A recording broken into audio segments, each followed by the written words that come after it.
एक बार एक युवक घर बार छोड़कर सन्यासी बनने निकला। वह समझ चुका था कि जीवन में कोई अपना नहीं है, अपने भी मतलब के ही है। उसने सोचा अब केवल ईश्वर का सहारा है।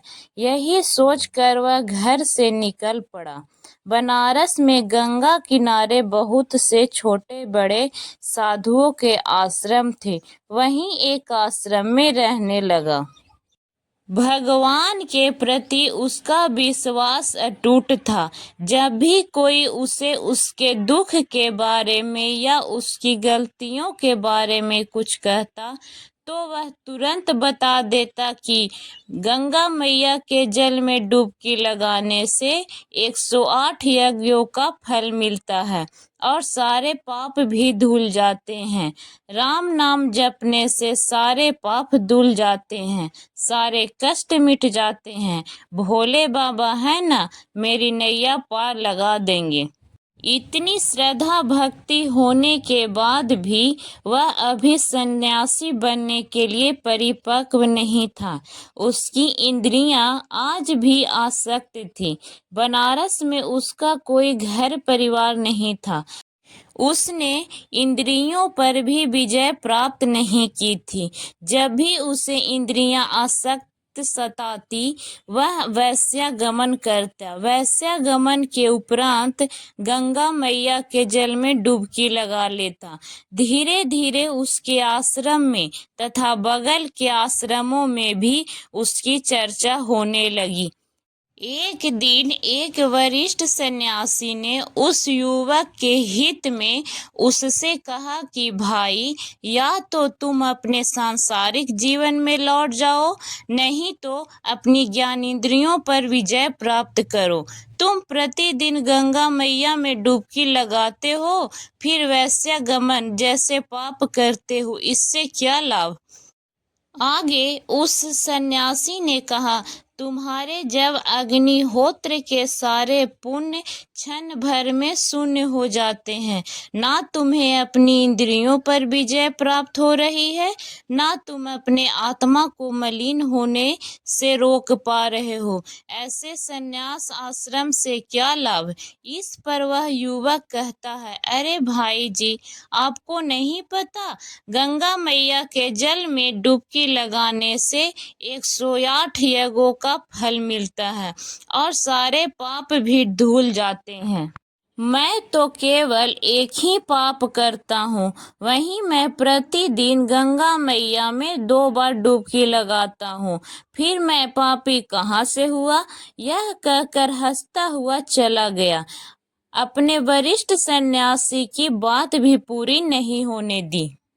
एक दिन की बात है, वह गंगा मैया की तट पर डुबकी लगाने पहुंचा। वहां एक 12-13 वर्ष की बालिका वस्त्र धो रही थी। उसे देखकर उस युवक ने सोचा, यह बालिका चली जाए तब मैं नहाऊंगा, परंतु वह बालिका जाने का नाम ही नहीं ले रही थी। तब उस युवक ने उस बालिका को देखना चाहा कि आखिर वो कर क्या रही है। जब उस युवक ने बालिका को देखा तो चिढ़ गया। वह बालिका एक सफेद वस्त्र को रगड़ रगड़ कर साफ कर रही थी। ज्यों ही वह वस्त्र साफ हो जाता, उसे तट पर जमे चिकनी मिट्टी के कीचड़ में रगड़ती, जिससे वस्त्र पुनः गंदा हो जाता। फिर उस गंदे वस्त्र को गंगा मैया के जल में डालकर रगड़ रगड़ कर साफ करती। कुछ देर तक तो युवक का सब्र बंधा। कुछ समय पश्चात युवक ने क्रोध में आकर कहा, मूर्ख बालिका, यह क्या कर रही हो। समय और सामर्थ्य दोनों ही नष्ट कर रही हो। यदि इस कपड़े को गंदा ही करना है तो साफ क्यों करती हो, और यदि इसे साफ ही करना है तो पुनः कीचड़ में क्यों डालकर रगड़ती हो। यह सुनते ही वह बालिका एक स्त्री में परिवर्तित हो गई। फिर क्रोध से भरी उस महिला ने जोर से बोला, अरे मूर्ख, यही तो मैं तुझे समझा रही हूँ कि तू अपना समय और सामर्थ्य दोनों नष्ट कर रहा है। यदि तुझे पाप कर्म ही करने हैं तो आकर मेरे स्वच्छ जल में उन्हें धोता क्यों है?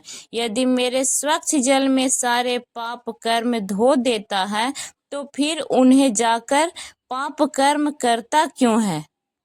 युवक सीधा गंगा माता के चरणों में गिर पड़ा, रोता हुआ बोला, माता, मुझसे गलती हो गई, मुझे क्षमा कर दो। अब मैं जिस पाप को धो दूंगा उसे पुनः नहीं दोहराऊंगा। फिर माता ने उसे सही रास्ते पर जाने के लिए कहा, सुनो बालक, मैं तेरी डुबकी पर तेरे पाप धो दूंगी, परंतु जानबूझकर यदि तूने अपनी इंद्रियों सुख के लिए वही पाप कर्म फिर से किए तो तुझे अपने ही जल में समाधि दे दूंगी। यह कहकर गंगा मैया अंतर्ध्यान हो गई।